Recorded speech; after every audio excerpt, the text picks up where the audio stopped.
Hi, welcome to another exciting episode of the Andre The Beast Crayton Show. And I know you see this young man here with the original hat on, almost like Cam Newton. Cam Newton's famous for wearing those kind of hats. But let me tell you where we're going with this show today. Imagine being blessed with everything you can possibly imagine. In the entertainment field, in the music genre field, the acting, and writing. I mean, that's a lot of blessings being put on one individual. Today, I am excited that this young man has blessed my studio to come in to be on this show to tell us about his journey, things that he's done, and more importantly, two very important new projects that he's working on that's coming out in a theater near you. I'd like to welcome to the show the one, the only Indiana's own. Check this out. Indianapolis' own Lamont Coleman to the show. Hey, blessing to be here, bro. What's up? What's up? Epic intro, man. I'm like, my humility was like about to interrupt you 100 times. Man, first of all, welcome back home. Yeah, thank you, man. It's great to be back. What brought you back first before we go into your career? What brought you back? What were you doing briefly that brought you back here? Two things brought me back. My family, just taking care of loved ones, and got to come back and check on everybody. We cast the net and get to chasing our dreams, and sometimes like God will just be like, go check on your fam. Yeah. You know, so that was my main thing. But also, I came back to edit a movie, Keys to the Streets. So I know I'm jumping quick. Look, that name even sounds good. Keys to the Street. It's crazy. So Courtney Brown just wrote a ridiculous book that called the book was already great. You know we had Courtney Brown on the show, right? Nah. Yeah. See, I need to do better research, man. Yeah. Monster dude, man. I'm like, wow. And just a great human, though. Like, when me and him talk, yeah, we, like, literally break out. I'm just going to say, we, like, a breakout in worship for, like, a quick second. Really? Yeah, because God is so good, and when you're around somebody who love the Lord like you, it's like, how you not going to gravitate to It's like it? we talking about the Pacers, and you're going to be like, I love that game, and you just hit the table. Like, bro, like, yeah, you know what I'm saying? So, before we get into to the Keys to the Street and stuff, you came back to take care of family and reminisce and really, that's really good. That says a lot for you that you can literally humble yourself and put family first. Where did you grow up here? Where did you grow up in? What's your legacy here? Oh, man. Okay. Well, we jumped around. I'm kind of like a nomad. So I hated like that part of my childhood where I went to like high school. I went to Pike High School. Okay. And then I went to John Marshall, which is on the east side. Did you go to John Marshall when it was junior high school? Or? Junior high. Yeah. Okay. I went there for magnet, but I was living on like 21st Street. And you went all the way to John Marshall? I was in the magnet program, so I was like a super bad kid. But they was like, this dude is bad because you're not stimulating him. Right. And I went over to Marshall, and I was like, oh, I gotta pay attention. You know what I mean? Like I could like skip school and still get good grades over there. Over here, I'm like, oh. So how'd you wind up going to Pike? Because Pike, my brothers went to Pike. That's the far west side. Yeah. So basically, it's just family. You know that I wasn't a decision maker as a child, but we black families start making more money, and then they moved to the suburbs and the outskirts, and that's what they were moving on up, moving on up too. But that's what they did. You know that because of like the downtown family. Like if we knew what was coming, then we would have kept hold to those downtown properties those that our families that was old school legacy money. But instead, they bought it off, we sold it off, or we lost it, and then that's what our family. And did. that's really sad because people who come to Indianapolis, they see all that development and growth. But when I tell them that used to be minority-owned property, but they didn't have the know-how to hold on to it. And you would call it taking advantage of, but really ignorance you don't take advantage of. You just you just learn from it and say, okay, this won't happen again. Hopefully it won't happen again. But anyway, so you wind up. No, hold on. Because the only way to properly, that's true, and I agree. But the only way to properly have that conversation is if we say that that's what's happened in the history of America. Right. All the land that was promised, the 40 acres of the mule and all that. And I ain't trying to go there, but it's just a fact. More than me, probably. And so we looking at generations of people who have lost the opportunity to have generational wealth, who have not learned financial literacy and things like that.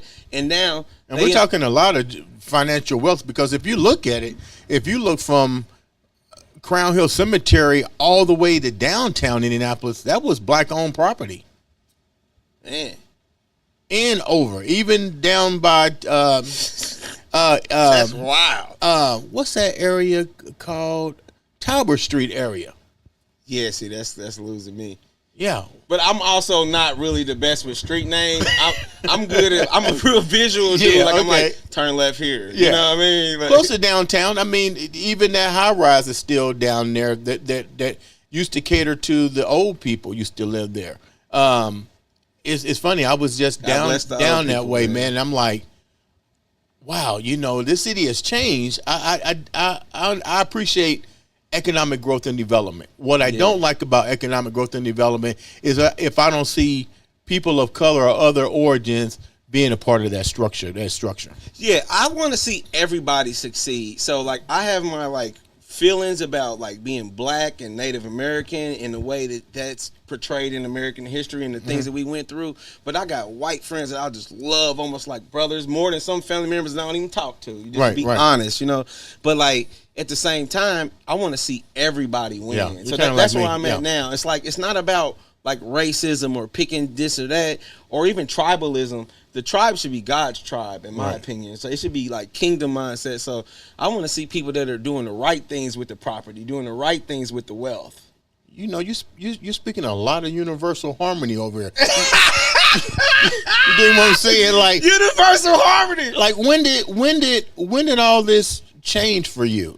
Because I mean, Pike Township and Pike school system is great. I'm from Georgia, but my brothers then went to Pike in the late 70s and 80s, and I envied them because at that time in the late 70s, 80s, Pike was the place to be. Then North Central flourished. North Central, then Warren, and those and Ben Davis. Those became the mega schools to go to. You went there. What was it like for you to go to Pike? Man, it was great for me because I was coming from John Marshall, and then I left Marshall and went to Guyan, and then I went to Guyan and went to Pike, and all the girls were different. Those are all good schools. Guyan Elementary. That's what I'm saying. So I started my brain started shifting because I went from a dude that valued cars, street money, selling weed, selling dope. You know what I mean? Thinking that's how those are the successful examples. So that's why the proximity that people, that's why exposure is so important for the youth, because if you are only exposed to drug dealers and different people, I don't want to just say it like that, but you know what I mean? Those become your role models. Those become your role models, and that's what was my role model. But then I get to Pike and this, and I'm seeing this, and I'm going to my friend's house, and I'm like, wait, he's a pastor? You know what I mean? Now, that's a whole nother conversation, pastors with money, but because sometimes God blesses them, but sometimes they're crooks. But we won't mention the ones that we know. God bless everybody. You know what I mean? But that's not my point. But the thing is, I start seeing other things, and then exposure started changing. And then the Bible says this, and I ain't trying to just hit you with that, but your gift will make room for you and bring you before great men. So my gift of music made room for me and brought me before great men, talented people, and it just changed my mindset. And the mind, once it's stretched, it can never go back to its original place. So I can never think like a dude who looked up to drug dealers on 22nd in college again. Now, how old are you? 57. No, I was playing. No, they ain't even. Oh, somebody's gonna shoot me for saying that. No, I'm 43. I just turned 43 October. You carry a lot of wisdom. Oh man, thank you, man. A lot of wisdom. Man, it's just in my heart, man. God just talked to me, bro, and it's like I can ignore it or I can listen. Right. And actually, I should be further if I was listening. So that reminds me, what part of your life did you not listen and it backfired on you? Ooh, what part did I not listen to wisdom, to God's wisdom, and then it backfired on me? Oh man, there's so many. Yeah. A major win. You know what? Let's continue, and I'll circle back on it because I know how to like. Okay. Because I ain't ready for that one. When did the music genre hit you? You probably already been in music, but tell me your music path. So my dad played keys. Okay. You know what I mean? Him and my mom separated when I was 1, so I was always a visiting situation. Was that hard for you going back and forth? Did they have a good co-parenting relationship is what I mean? I would say yes and no. I'm going to lean on no. What do you mean?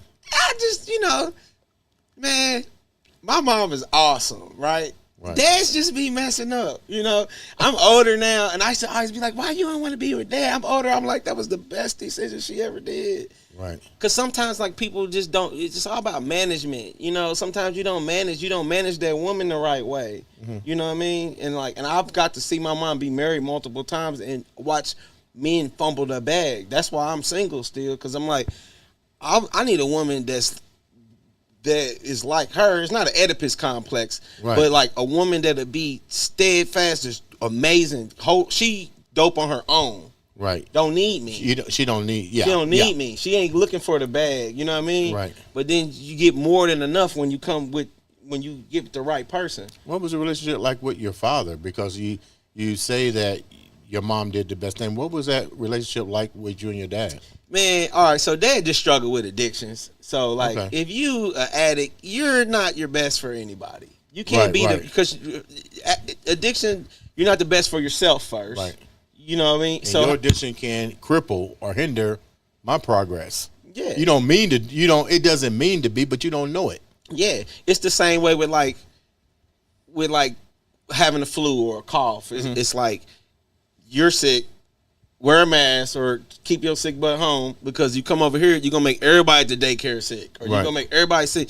You're sick. You know what I mean? Heal, and you can heal yourself. God made the body heal itself in the right conditions. How difficult was it for you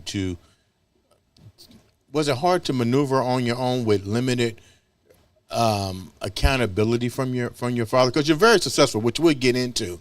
But how much were there any moments of regret? I know we say that what was that like? All right, I'm really trying to understand the question, because our conversations, me and you could talk for 2 hours. So I'm trying to are you saying how difficult was it for me to navigate without your father? Oh, having limitations. It was definitely very difficult, because young men need leadership from older men. There's this movie, shameless plug, I'm not associated with the movie, I wish I was. The Kendrick brothers have this movie called The Forge, and it's about discipleship for young men, and it's amazing. Go watch it if you ain't seen it. It's a great faith-based film. So I needed the Forge type of moment in my life. Okay. But what I ended up doing was having some great uncles.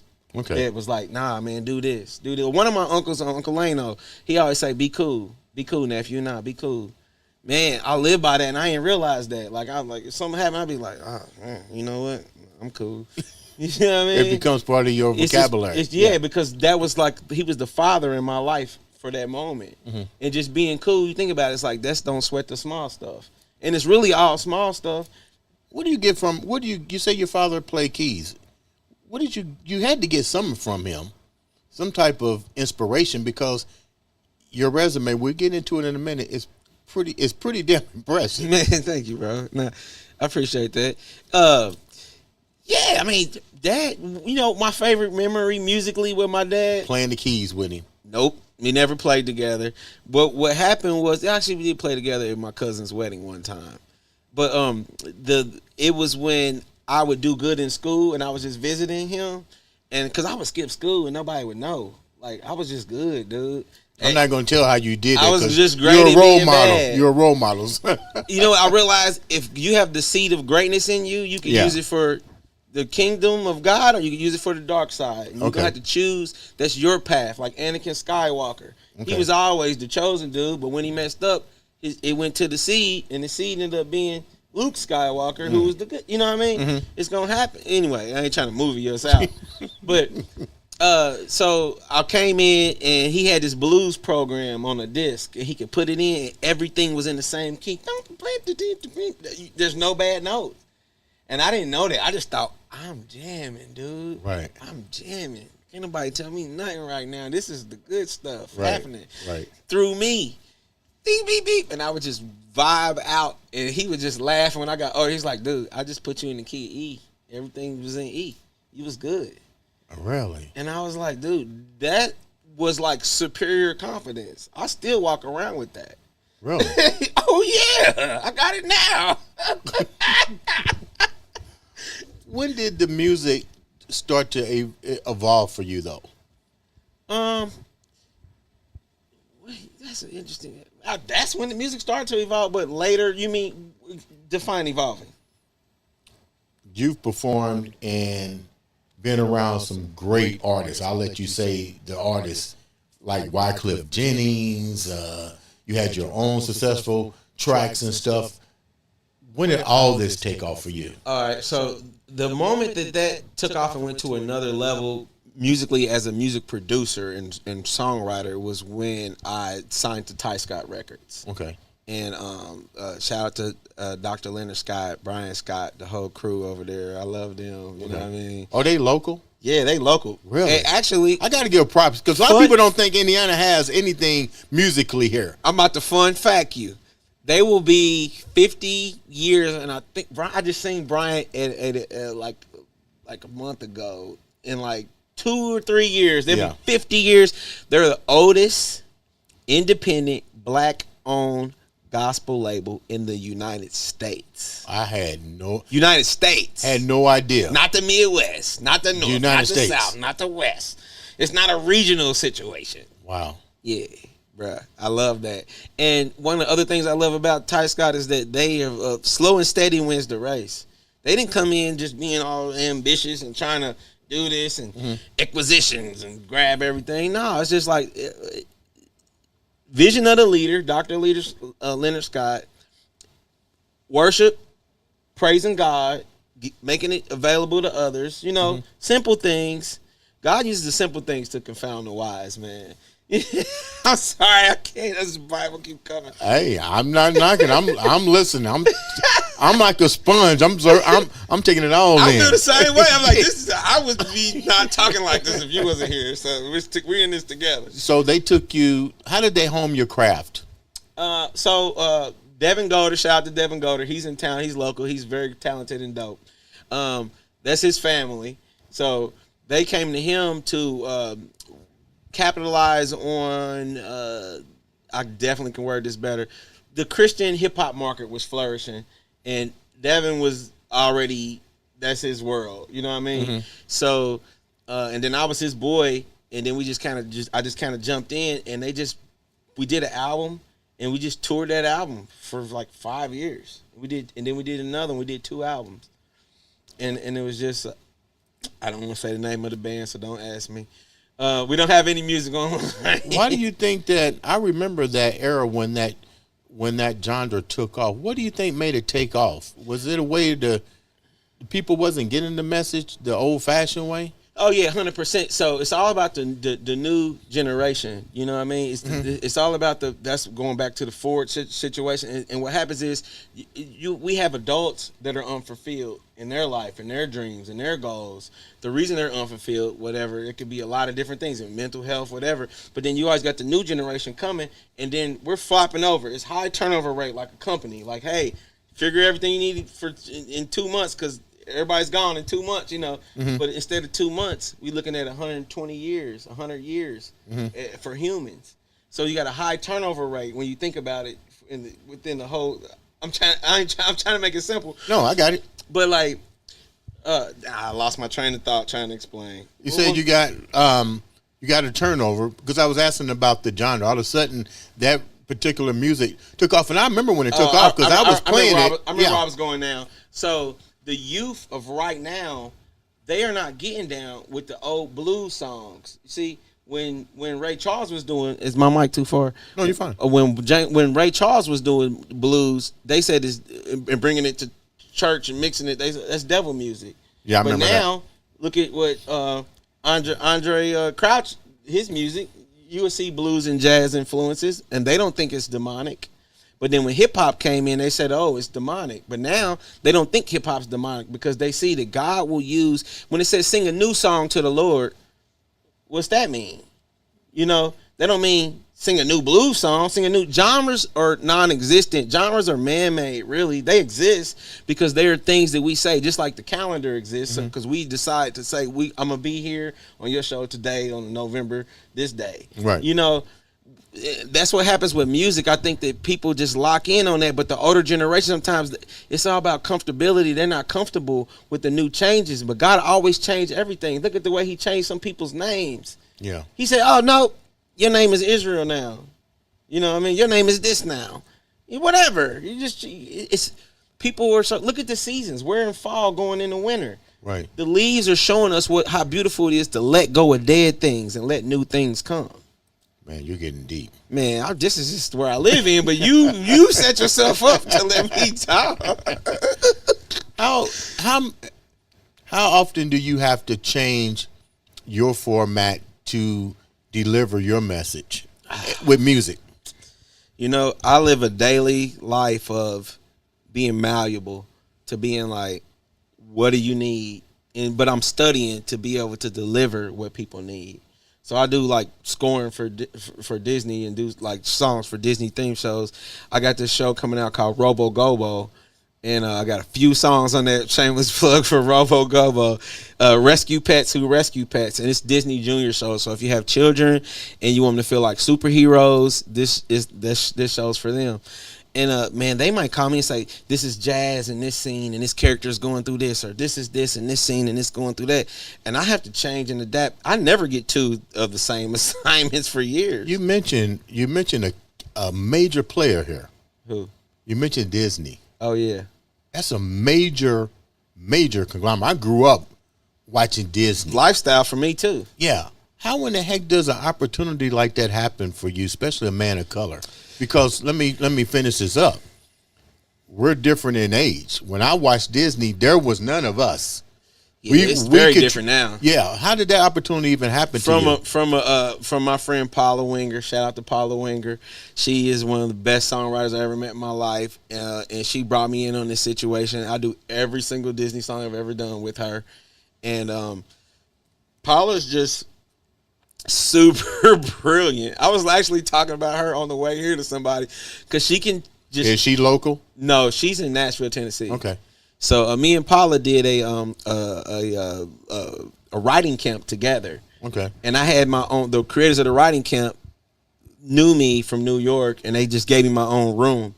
So I'm just right, and then I work after hours because I'm like, why would I go home and this my work should not finish? I'm not gonna be able to sleep. Nothing's more important now. I'm not watching Game of Thrones. I'm not watching Love and Hip Hop. I'm not watching no shade to them shows. It's just I'm obsessed. This is my dominant obsession. People are like, "Oh man, you're good at that." I'm like, "Nigga, I don't care about nothing else." Yeah. You know what I mean? And that's where greatness comes from. To believing when you immerse in what you're doing. Yeah. Where it may seem like work to somebody else, you're obsessed with it, but you're good at it. You want to smoke crack? Be the best crackhead there is. You'll be dead in half a year. What was that like for you to get that opportunity? Did you know anything about Disney outside of that was a super movies? bad joke for our what we're saying. But yeah, don't do drugs at all because you can't be great. Moving on. No, she just brought me in and said, "Hey, you want to do this kind of song?" And I was like, "Yeah." And then we did it, and it just our chemistry and our friendship, and it just took off. And it's just a working thing. And it's like some people, it may be even the people that you around. I hope somebody watching. This is for somebody watching. Right. It don't matter where you grew up. Your family might not understand your gift. Somebody will understand your gift, and stick with them. Go where you celebrate it, not where you tolerate it. Damn, that was deep. And that's what I'm doing. Like I'm celebrating my gift with her. I'm celebrating my gift with you. You celebrating yours with me. I love it. Thanks.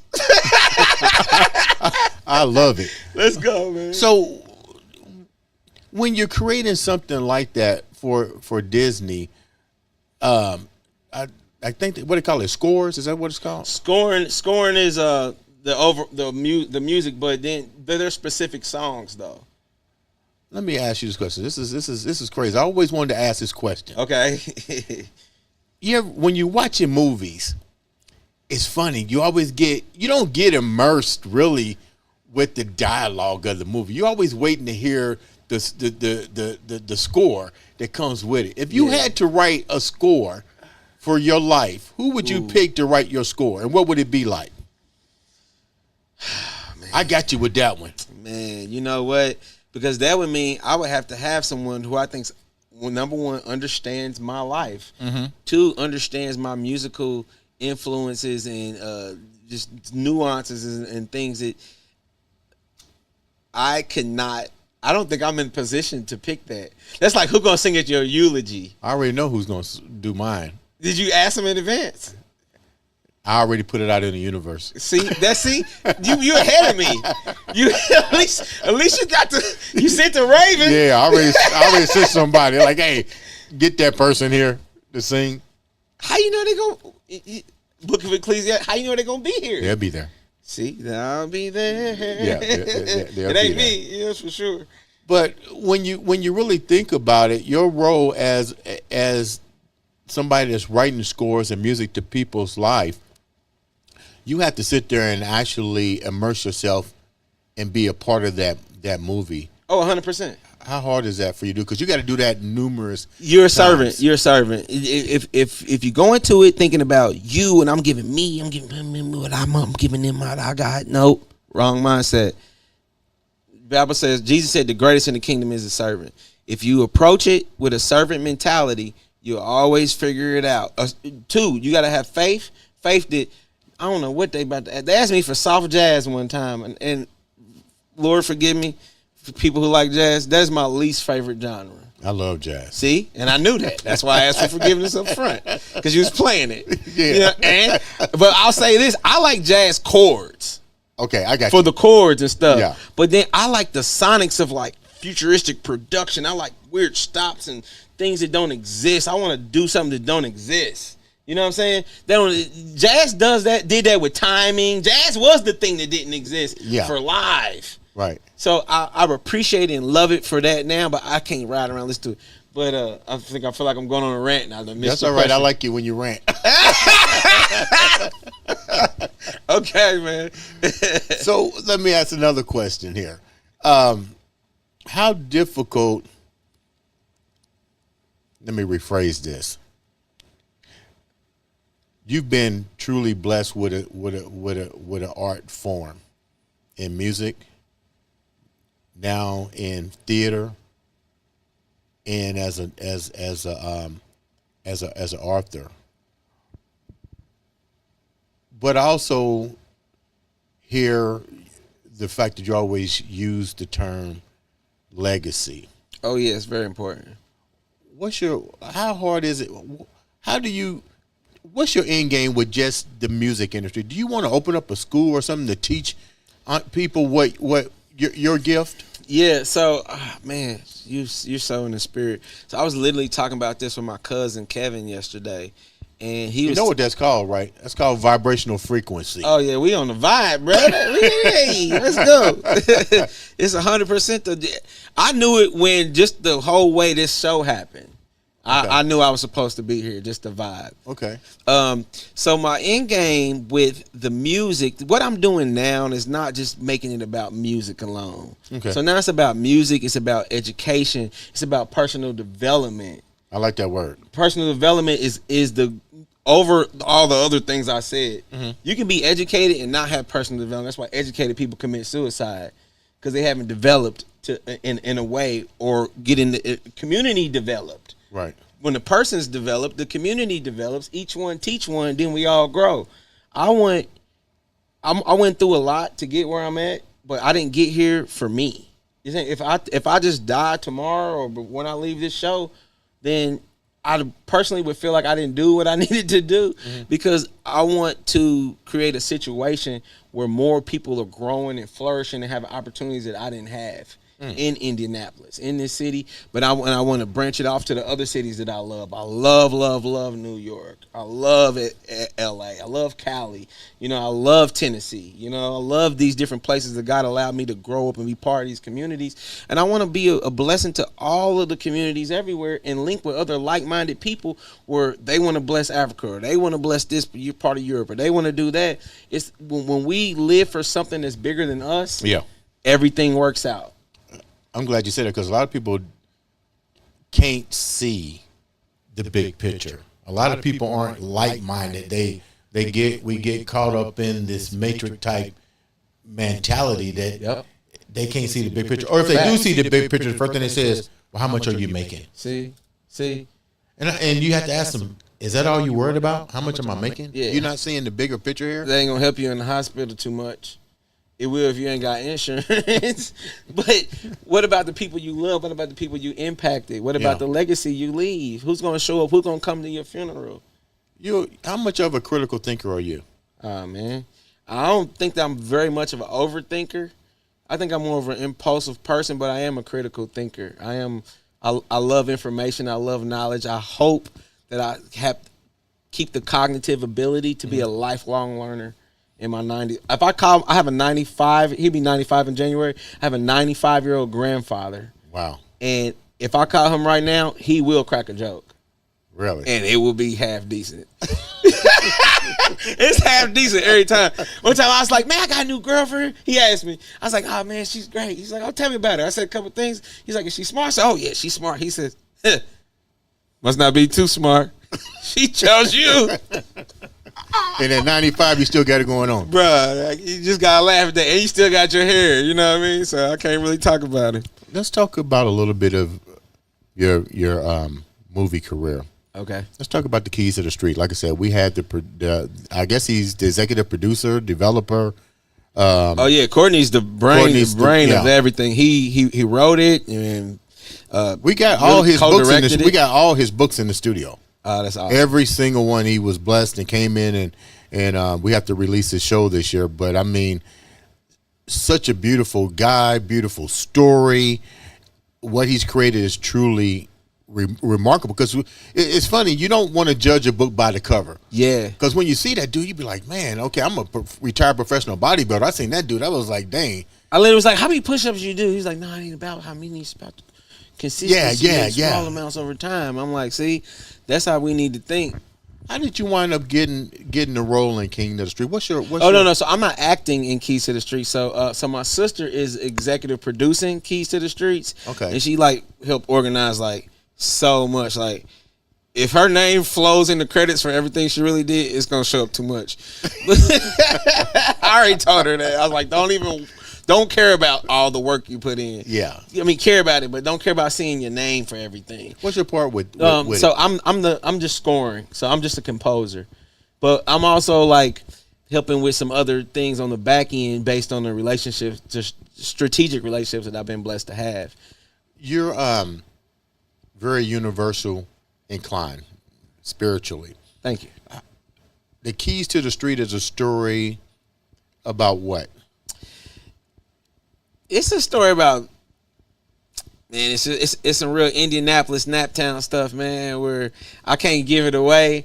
But it's you in the streets, but I don't think most people want to stay in the streets. People want to get out. Okay. But sometimes when you in the streets, you got the keys to the streets. What you do with the keys to the streets? How difficult is it for you to take something like that when you're dealing with the streets?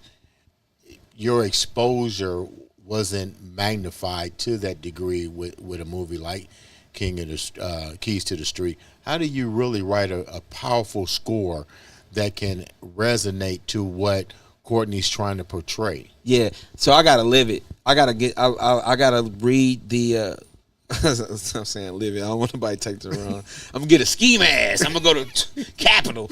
I read the script, man, and I just really lock in, and then I talk to the writer, and I really understand what's happening in this scene, what's this character's motives as an actor, as a new actor. I'll say I understand a little more about what's happening for actors' mindsets, so I can ask specific questions too for the writers for that, and all of that is data for the composer, for my composer side, where I'm like, okay, he's sad right here, but now he's confident, and those are notes that could be, diminished and major or something like that.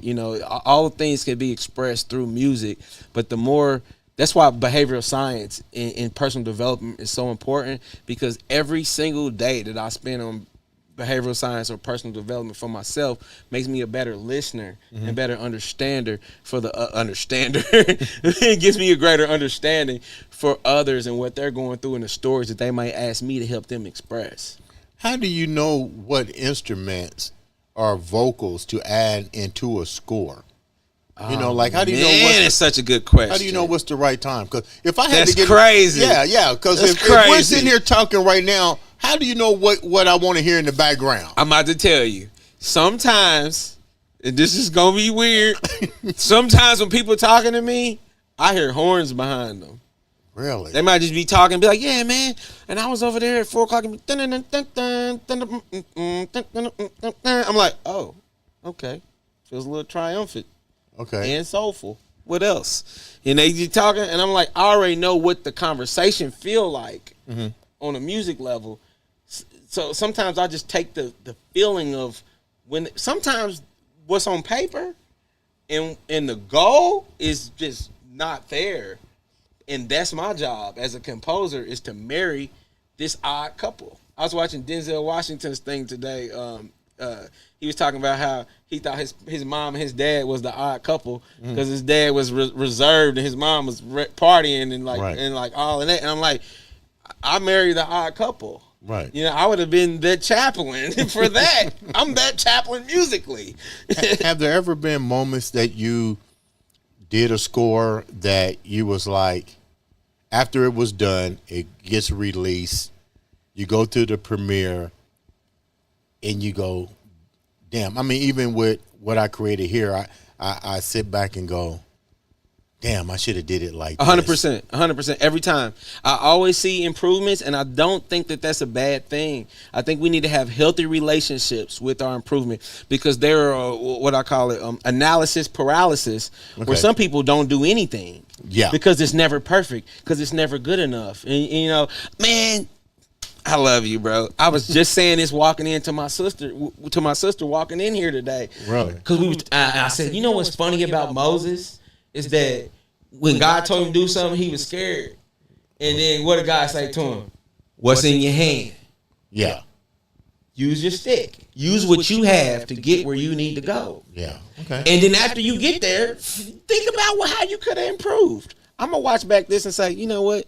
You were so excited to talk to him, you probably wasn't answering everything as good as you could have, something. I think you're doing great. I see. Well, I'm just saying. I'm thinking ahead before I get there. See, the keys to the streets. When is it supposed to be released? I don't know the release date yet because we're still in editing, and the reason why it's taking that much time is because it's just that great. I got so many people involved in the city, and now that I'm involved, and it's just. We're all just taking it to the next level. And it's not about speed all the time. It's about efficiency and moving correct. And you know what else I like about Courtney is we need to really amplify this city. We got some major opportunities here and major projects that are being done. I had no idea that we have pretty much almost like a Black Hollywood. Mike Epps is doing a movie with Tommy Smalls right now. Yep, they shot that. Aaron Easton is one of the main. That's my boy. Man, I am like happy. I think shout out to them. Yeah, and I love everything that Mike Epps is doing. Hometown, raised here. He came back to the city to beautify it, to intensify the name Indianapolis. I've always loved Indianapolis. We have some people that don't, but then I agree. I kind of agree with what you say. If you didn't like it, you didn't explore the opportunities. That's the whole thing. It's all about the mindset. Yeah. So it's not that Indianapolis is void of opportunities. It's not that it's void of talent.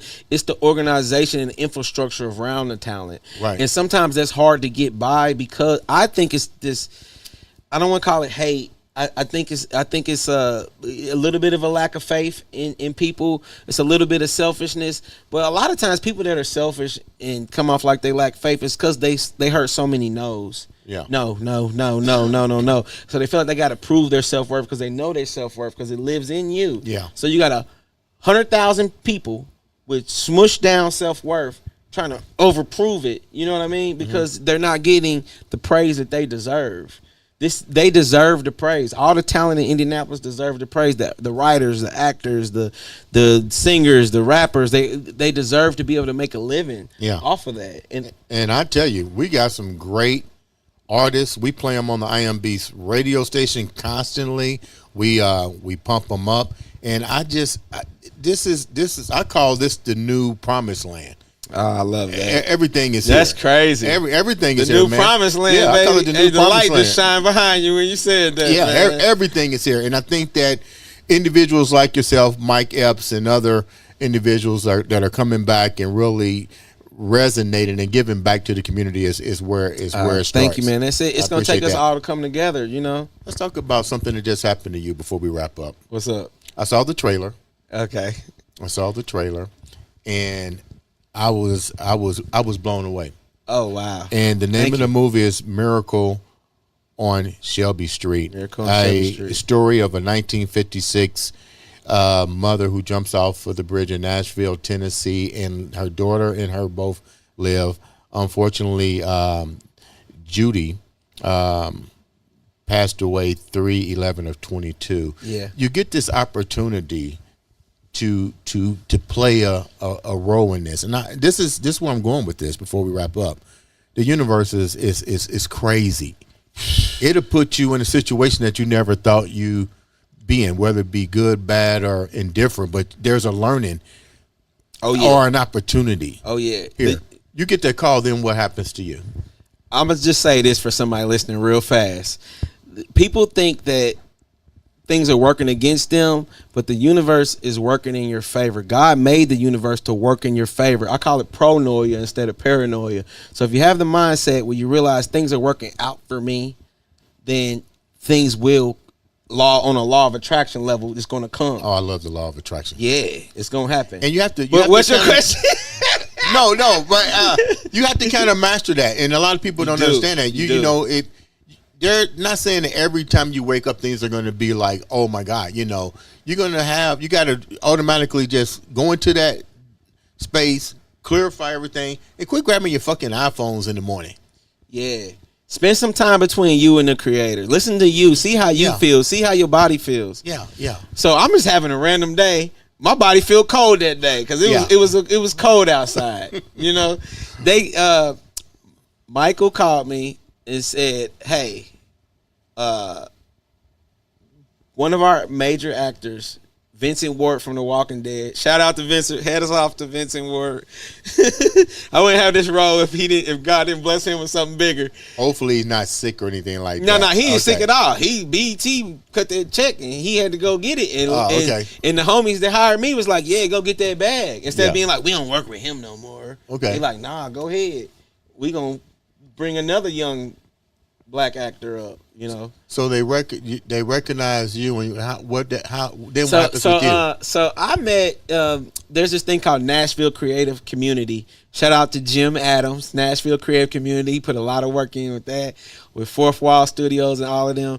And we just all the actors and cinematographers and writers, we all just meet up in Nashville and just hang once a month. And I'm there, and I'm sipping on a glass of wine. How come I didn't get my invite? You gonna be Terry One now. So you tapped in. You tapped in, bro. So I'm talking to a random dude that's just next to me. Right. And it's just kind of having a good conversation. Like me and you, if we met randomly, we probably would laugh about something and keep talking. Right. So and that's what we was doing. He was like, hey man, you an actor? And I'm thinking, I'm a composer. I'm a writer. I'm a child of God. I'm an entrepreneur. Right. And I'm also smart enough to say yes. Yes, yeah. I said, yeah. He says, great, because I think we got something perfect for you. We got 40 roles to fill. And I said, okay, cool, give me your number. He said, it's tomorrow. And I was like, all right, well, I'm cut off tonight. Boom. Show up the next day, read for a part. I didn't get that part. One of my friends got the part. Okay. But I was never going to get that part because it's a historical movie and it wasn't a black man role. Okay. You know what I mean? Everything ain't racist. Some things is just... You can tell it's historical just by looking at the trailer. Yeah. But the way I read it, I was thinking about one of my uncles, my Uncle Terry. You know what I mean? He's just one of my favorite uncles, and he's funny, and he's like, he's not arrogant, he's just extremely confident. Right. So I kind of was having a Terry moment with the character, and they liked it and remembered me, called me back. But when they called me, it's because Vincent Ward left and offered me this role, and that was on Sunday, and I had to show up. I had to show up Tuesday. Now, in the show up Tuesday. I'm gonna tell you how good the universe is for you on that. Usually, when there is a trailer, like we had a couple of actresses send their trailers here, like Lisa Butata, I think that's her name. She played in Lady Outlaw, and she sent her trailer. When you get a trailer and you're featured in the trailer. Mm-hmm. Dude. Yeah, I didn't expect that, bro. Yeah, I'm like, and okay, the poster. Yeah, you're in the trailer, not just a little cameo. Like, damn. Man, thank you. And you know what? Because when they sent that to me, I was really just having a rough family day. You know what I mean? I'm out of I'm not working in my community. I'm just here, just doing family vibes. You know what I mean? Your due diligence as a good son. And that hit, and I'm like, oh, okay. Is this your first acting? Was this your first actual acting? Yeah, man. Okay, so I'm gonna ask you like I did my buddy Marcus Dupree when he started acting. What's that like to never even act and then have to go and play a particular, especially a role like what you played? Like he played a slave that was part of the Underground Railroad type scenario. Mm-hmm. Now you're playing a historical police officer. In this role, what was that like for you? It was interesting. I had to immerse myself. So I have friends that are really good actors. So everybody's like, you're natural. And I might be that, and I've heard that from other natural teachers. But I think, like, acting is like you got to take it extremely serious. Like, if you're going to be a heart surgeon, like, know what's going on. Don't kill that person. And don't kill the writer's script. Don't kill the director's vision. Don't kill and be an enhancer. So when I got it, like when he first called me on Sunday, I was like, oh, like I was in the studio with my boy Kentucky Dom, you know what I mean, and with Compton Cowboys, and I was just like, oh, in Nashville, working out some like cool, I don't want to call it black country, but we're black and we do country, but we just doing that. And I'm like, hold on, you know what I mean? And I step out and I'm like, yo, I just got a movie part. And they looked at me like, what? I'm like, I got to start Tuesday. And man, I just paced around the house, read the script. You gotta love I read books. I like reading. People might think they want to be in a movie, but if you don't remember the words or you don't like reading, and you ain't gonna get it. It's not for you. It's a certain discipline. You know what I mean? And I hope that I'm saying this now, but I've taken several acting classes. Shout out to Nashville Acting Studio. Shout out to Radical Tenderness, Sally.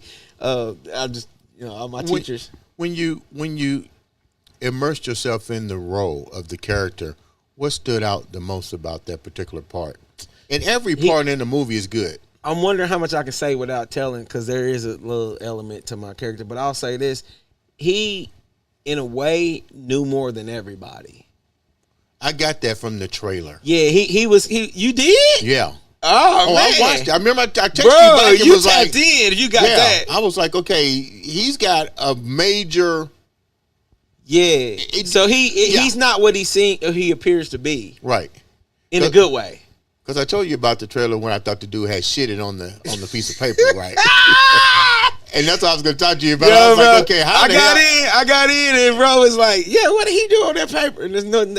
It was a soiled piece of paper that it had survived from 1957 to about early 2000s. Yeah.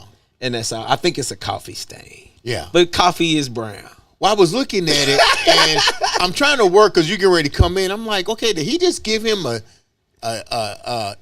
piece of paper and say, this is what I think? I mean, but what it showed me was, even if that's what I thought, the way that you handled the role.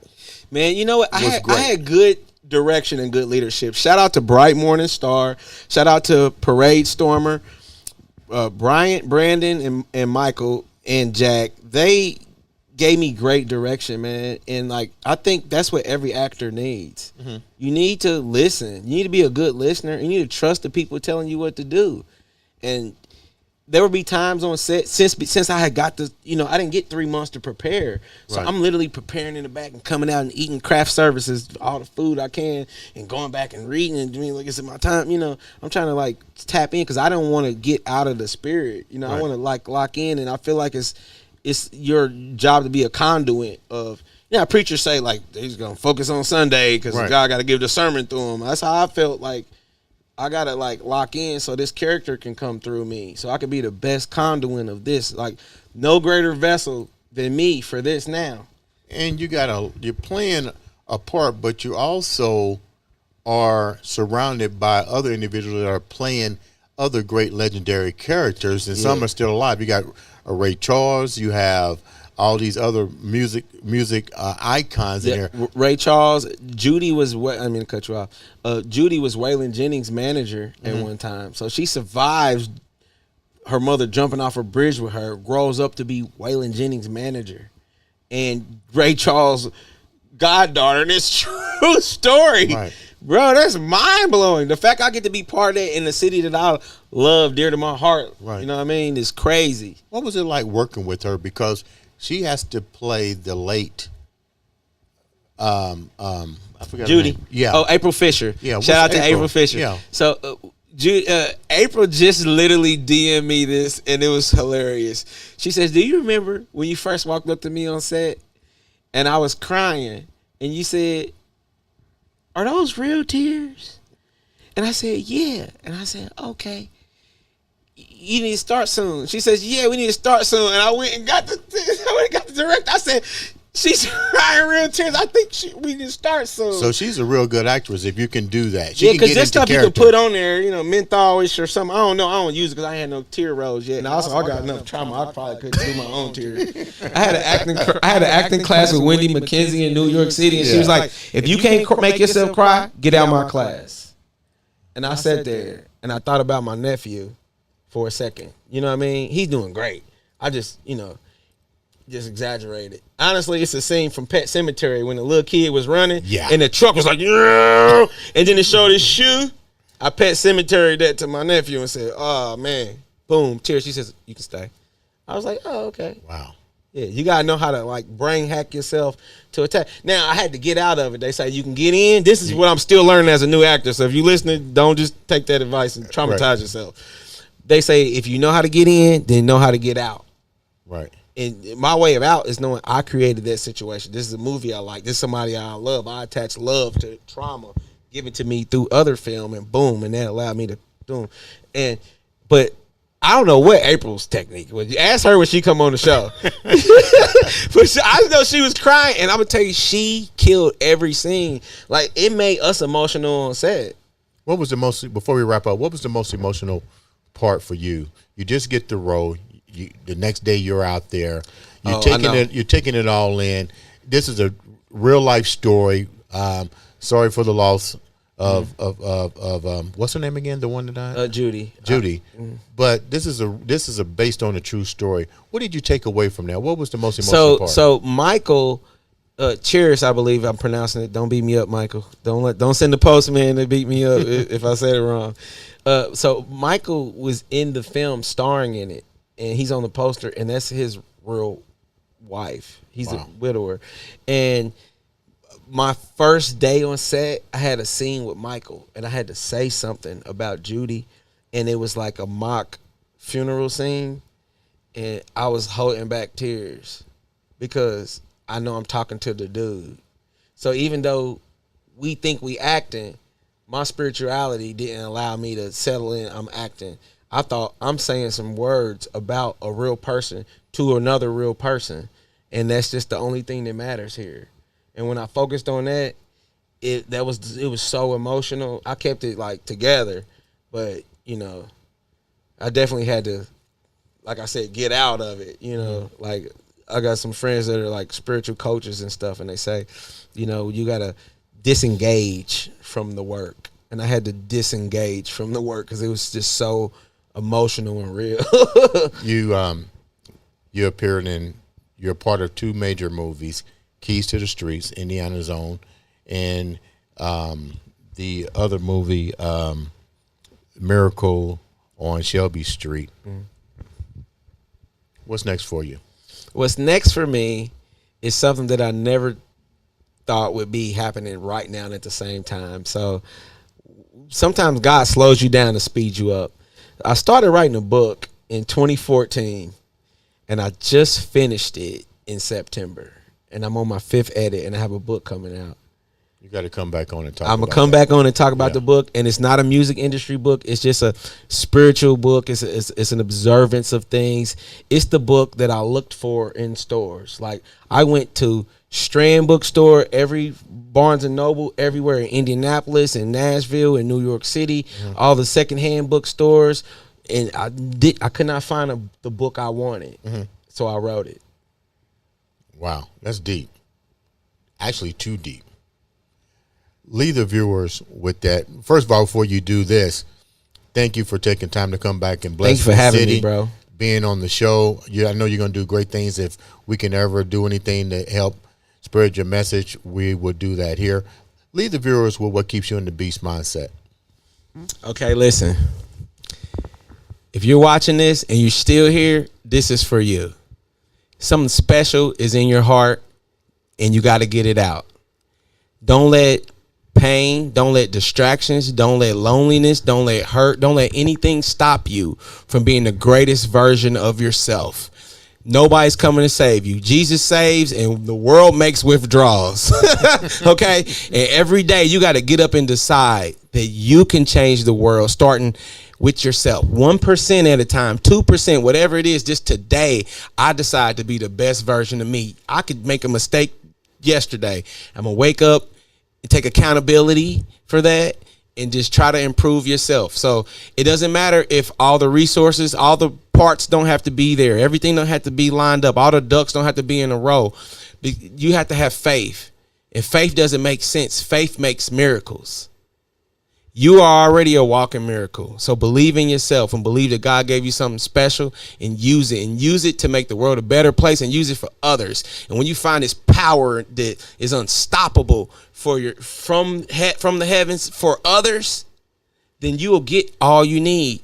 The book of Matthew, it says, seek first the kingdom and all his righteousness, and all these things will be added on to you.